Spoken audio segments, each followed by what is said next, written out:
Frères et sœurs, je ressens un grand honneur de pouvoir m'adresser à vous au terme d'une année riche en événements, pour vous comme pour moi. Au premier rang de ces événements, je veux placer ma nomination par le Saint-Père à la tête de notre diocèse de Papeete et mon retour en Polynésie. Permettez-moi de vous partager ce qui m'a frappé lors de mon retour après 5 années d'absence. J'ai retrouvé un pays et un paysage toujours aussi magnifiques,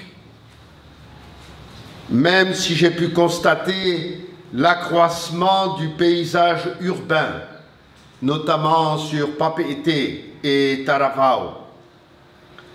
Cette réalité me réjouit et m'inquiète à la fois. Elle me réjouit car elle témoigne d'un certain dynamisme. Elle est une réponse à la croissance d'une population jeune. Mais elle m'inquiète et m'interroge à plusieurs titres. Comment mener à bien cet accroissement dans le respect de l'environnement et la préservation de ce patrimoine naturel si riche mais si fragile? Comment préserver une qualité de vie pour chacun et chacune d'entre nous? Et comment cet accroissement prend en compte et fait place à ceux qui se retrouvent aux marges de notre société, les chômeurs, les sans domicile fixe et tous ceux qui vivent dans des conditions précaires. J'ai retrouvé avec joie des communautés chrétiennes vivantes, avec des laïcs engagés, formés, généreux, avec des célébrations vivantes, chantantes et pleines de foi. Cette foi en un Dieu qui fait chanter la vie. Mais j'ai aussi commencé à entendre plus profondément les attentes et les appels qui surgissent de ces communautés. Certains de ces appels concernent directement la vie de notre société. Permettez-moi d'en citer quelques-uns. Comment être plus proche des jeunes qui attendent aide et soutien pour se préparer à leur vie d'adulte? Comment leur offrir davantage de lieux où ils puissent s'exprimer sans crainte d'être jugés? Des lieux où ils puissent partager leurs craintes, leurs espoirs et leurs attentes. Comment aider les familles à grandir dans l'amour et le respect de chacun? Comment les soutenir pour qu'elles puissent davantage encore être des lieux de vie ensemble, des lieux d'accueil et de partage, des lieux de pardon et de réconciliation pour le bien et la croissance harmonieuse de ceux qui la composent, pour que nos familles soient vraiment ce terrain fertile où peut être accueillie la présence du Christ Jésus, source de tout amour. D'autres appels concernent plus particulièrement la vie de notre Église. Comment répondre avec si peu de prêtres aux appels de nos frères et sœurs des îles australes, des Tuamotu, des Gambiers, des îles sous le vent, qui font face avec courage et foi à cette rareté des prêtres et sont trop souvent privés de l'Eucharistie. Comment éveiller chez les jeunes le désir de servir l'Église et le monde comme prêtres, religieux et religieuses? Comment faire grandir une conscience d'appartenance à l'Église qui ouvre les baptisés à ces horizons si vastes du monde, qui abolit les frontières et tout ce qui exclut et sépare, une conscience d'appartenir à l'Église qui fait sortir des ghettos et nous aide à nous sentir davantage solidaires de tous ceux qui nous entourent, même s'ils ne partagent pas notre foi, et ce, dans le respect des différences et des convictions de chacun. La réponse à certaines de ces préoccupations et à certains de ces appels touchant la vie de notre société est un redoutable défi qui nous concerne tous. En premier lieu, les responsables politiques, les partenaires sociaux et les élus qui ont reçu la responsabilité du bien commun et qui doivent, à ce titre, mener à bien la réflexion et la mise en œuvre nécessaires pour assurer le présent et préparer l'avenir de notre Fénois. Mais ils ne sont pas les seuls concernés.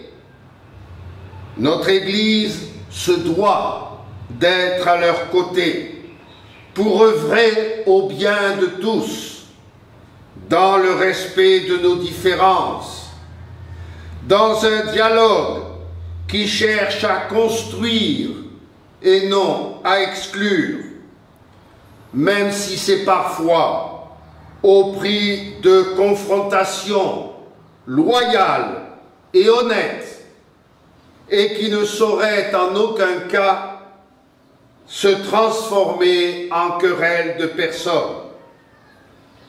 Saint Jean 23 ne disait-il pas que la politique était la forme suprême de la charité? Notre Église catholique a été appelée par le pape François dans l'année de la miséricorde. Un mot et une notion peu en vogue dans la société d'aujourd'hui. Il est vrai, et je vous l'accorde, que les temps sont durs pour beaucoup, que la course au profit est plus rude que jamais, que l'esprit de compétition pour les premières places est sans merci, que l'économie et les lois du marché sont impitoyables et que le terrorisme fanatique tue et exerce ses ravages un peu partout dans le monde. Il n'est donc pas étonnant que parler de miséricorde dans ces circonstances puisse paraître saugrenu et déplacé. Pourtant, le défi nous est lancé et il est d'importance. Il y va de la crédibilité de notre foi et du message que nous voulons apporter au monde. Serait-il possible que Dieu nous ait abandonnés? Serait-il possible que l'esprit de division, l'égoïsme et l'individualisme aient eu raison de nos aspirations les plus profondes au bonheur et puisse mettre en échec le projet d'amour que Dieu a sur le monde et sur chacun de ses habitants, quelles que soient ses convictions religieuses. L'année de la miséricorde est une réponse à ce doute qui pourrait nous envahir. Elle nous invite à la confiance. Elle nous invite à recharger nos batteries en nous ouvrant d'abord aux horizons infinis de l'amour que Dieu nous porte. Non, Dieu ne nous abandonne pas. Ce sera pour nos communautés l'occasion de célébrer de plusieurs façons cette miséricorde. En Église, un adage nous dit « c'est bien de joindre les mains, c'est encore mieux de les ouvrir ». Aussi, cette année de la miséricorde nous invitera à retrousser nos manches et à partager cet amour reçu de Dieu. C'est toujours un défi de nous mettre en route, de tendre nos mains à ceux qui attendent une aide secourable, ouvrir des perspectives d'avenir à ceux qui sont déjà enfermés dans la tombe de leur désespoir, ouvrir les frontières qui excluent, isolent ou séparent. Écoutons le Seigneur nous dire « Comme je vous ai aimé, aimez-vous les uns les autres ».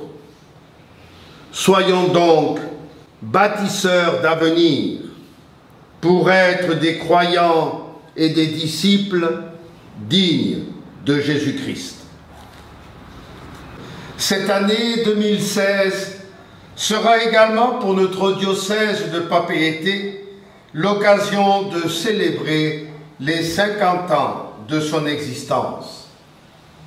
C'est en effet le 21 juin 1966 qu'il a été reconnu comme tel par le pape Paul VI.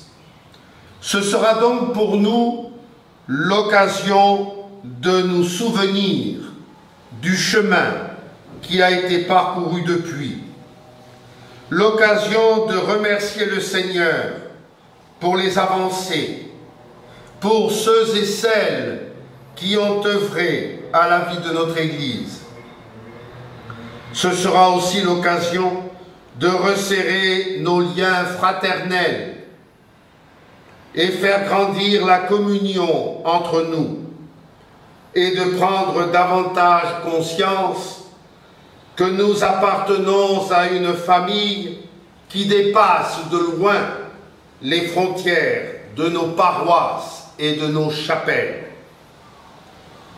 Ce sera enfin l'occasion de regarder l'avenir avec confiance, de regarder les défis qui se dressent devant nous, les chantiers où nous sommes attendus, la mission qui nous a été confiée par le Christ, être par notre témoignage le levain dans la pâte, être le sel de la terre et la lumière du monde. Pour conclure, je voudrais vous rappeler ces paroles adressées à l'aveugle de Jéricho après que Jésus l'eut appelé. « Aie confiance, lève-toi, il t'appelle. » Puissions-nous entendre et faire nôtre cet appel.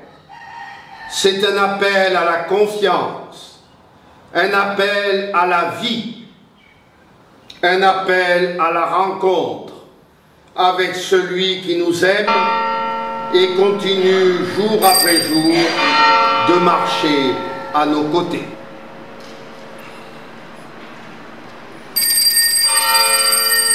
Frères et sœurs, c'est avec plaisir que je m'adresse à vous ce soir pour vous adresser un joyeux Noël et vous présenter mes meilleurs vœux de bonne et heureuse année 2016.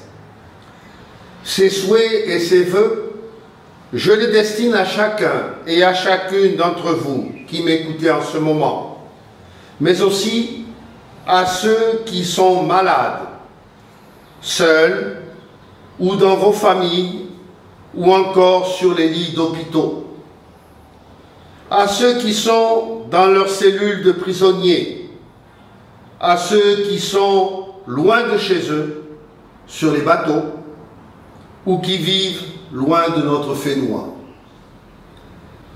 À tous, je souhaite de grandir en humanité. Je souhaite beaucoup d'amour à donner, à recevoir et à partager. Je demande au Seigneur d'écarter tout ce qui avilit et détruit ce qu'il y a de beau en chacun. Je lui demande aussi pour vous la santé du corps et de l'esprit. Je lui demande enfin de faire germer en chacun les semences de paix, de réconciliation et de solidarité qui nous permettront de bâtir ensemble cette année 2016 encore plus belle et plus fraternelle. Ea umau hoa here, te whātei atu nei au, ma te au oa oa, i te tapao no te arofa, i te ye oro ano era, e wha mai nei, e ia maitai oto, i te ye matahiti api, piti tawatini ahuru maonu. O oto e wharo mai nei, o oto ho i rohia i te mai, o oto e parahi o tahi noa nei, o oto ato ai roto i te mau whare mai, e te mau whare tape ara a, te whiai a te a, e atu i to rato utua whare, e te orane i te ara, a whare i mai oto i to unei tapa o arofa. Ia oto pato a, te hinaro nei au ia tupu oto i te rahi, i roto i to oto tiara ata ata. Te hinaro nei au no oto ia rahi to oto arofa o ta oto e whare i mai, e o ta oto ato a e opere atu. Te anine iau i te whatu ia whaatea atu o ia i te mau mea ato a e whaatitira e vavahira i te mau whauwha nehe nehe i roto ia oto. Te anine iau ia nā, ia pā mai o ia i te ora tino e te ora varua no oto.